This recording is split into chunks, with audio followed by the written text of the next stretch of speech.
Iron Asylum with Mike Quinn, the mighty Mike Quinn, and David Riley here at Busybody Fitness in Boca Raton, Florida. And we're now showing the guys in the gym doing a back workout. This is some off-season back training.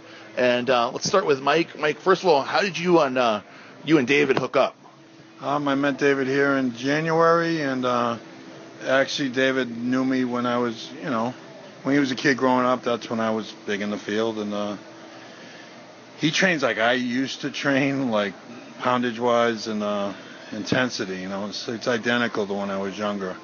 So we hooked up, and he's been killing me ever since.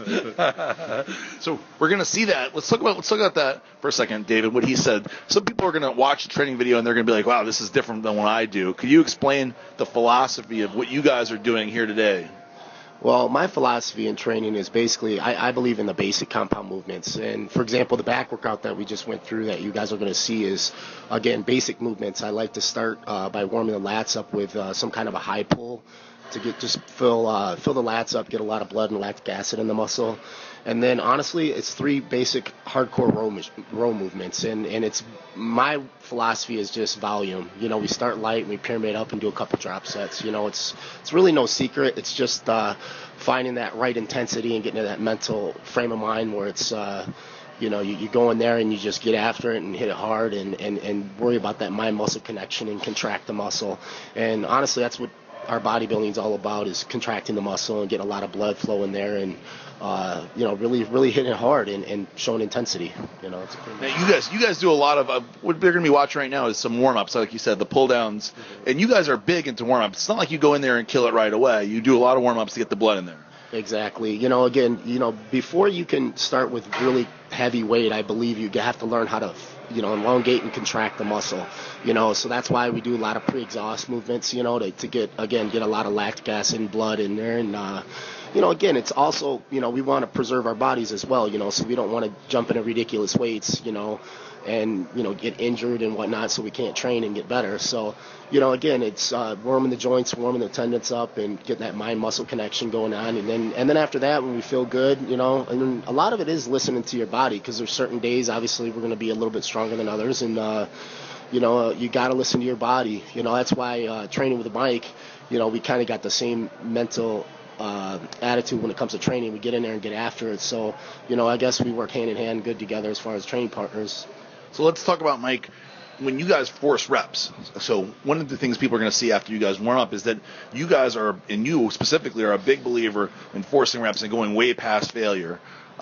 What do you believe? What makes that work for you? You know what? I've been doing this my whole life like that, and it just started with my father when I was a kid. He was very simple philosophy. I got very, very young. You want to be the best, you train harder than the rest. And I've always, even at my age now, I still believe in, going as hard as I can go. I mean, I had fusion surgery in 2011. I have a metal bar in my back, 3 screws, 10 pins, and I'm strong again. I can train hard. I mean, I can't train like I used to because I want to be around for a couple years, so I've had to back off with the poundages.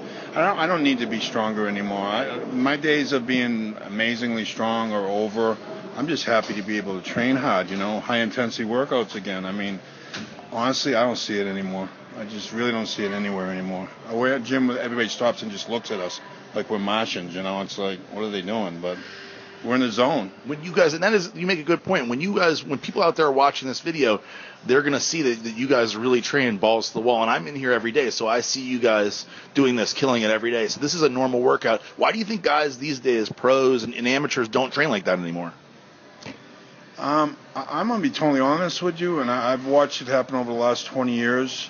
It's all become about the drugs, plain and simple. It's all become about the drugs. It's not about training anymore. Listen, bodybuilding was pretty much over in the mid-90s. I mean, all my friends then, everything training was all about was training first, nutrition was second, and, the drugs were third. That has changed so much over 20 years. Now it's the drugs first. They don't even have to diet because they're taking so much drugs. They got to eat a shitload of calories or they're not going to grow. Do you think that's because of the internet? Because now back in the day, you'd have to know people like you to get any kind of information, and now a kid can get the information. Well, back in the day, I was like pretty much ostracized because I was so willing to tell people I took drugs. I mean, they were looking. In my day, they were saying. I mean, Lee Haney was saying, and I love him. He's my friend, but he could not say in an interview that he took steroids. He had to deny it, right. And I never did.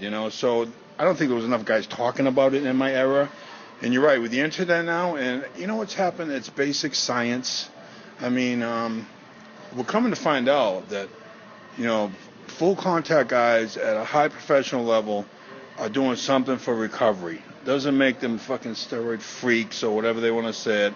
But you know what? You listen to NFL guys, after they play a game on Sunday, they can't even get out of bed on Monday. So if these full contact fighters, I mean, they need to be on something for recovery.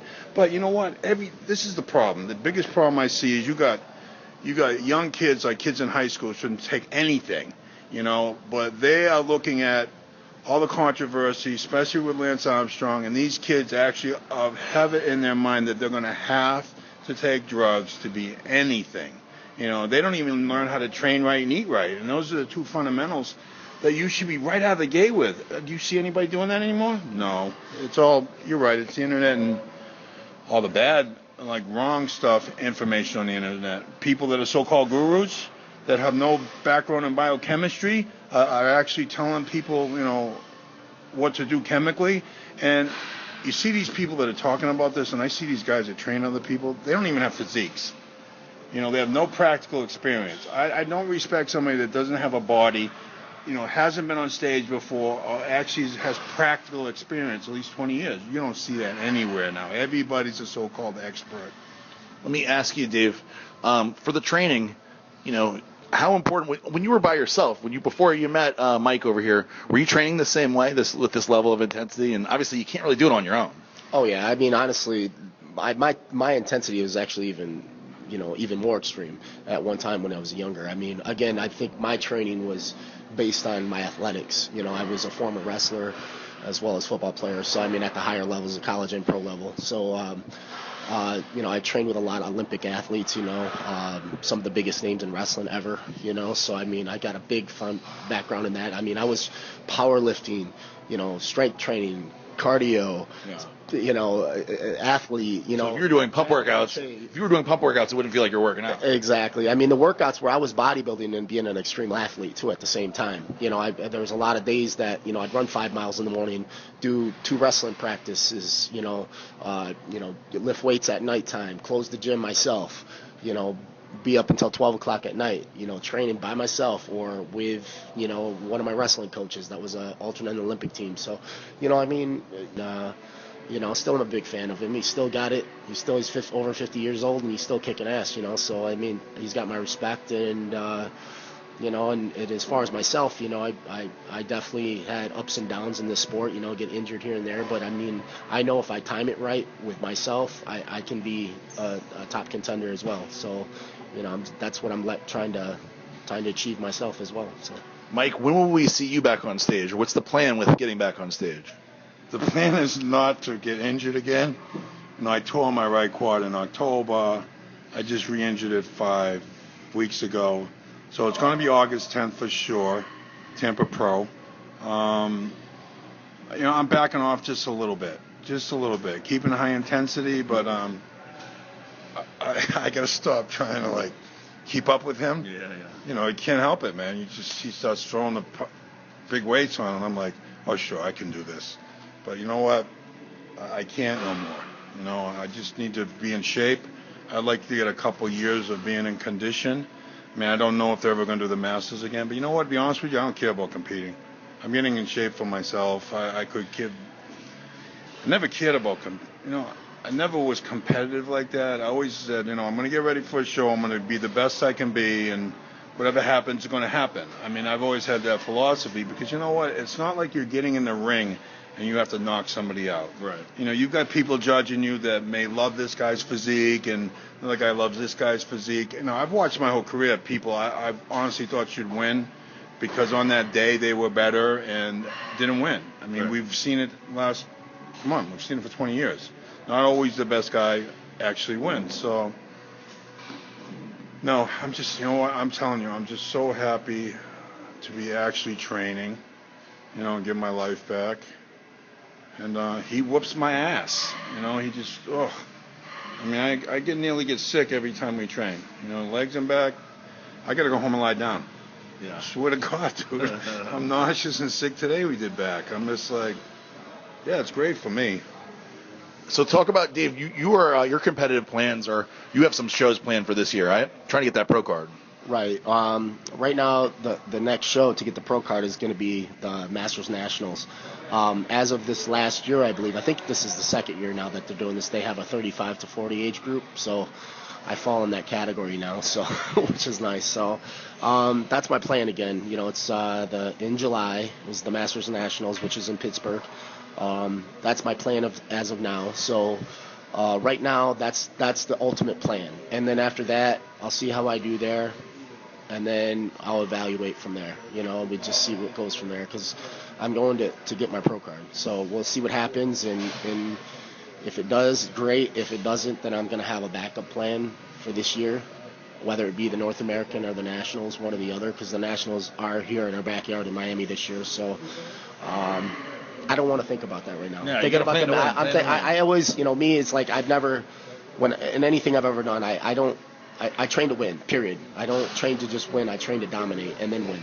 So that's my whole thing, but unfortunately, I should say, not unfortunately, the politics has been in my favor usually. So hopefully we could just roll with that, and I'm going to try to put together the total package I can, and have a good balance and good lines, good size, and the rest is up to the people on judging us.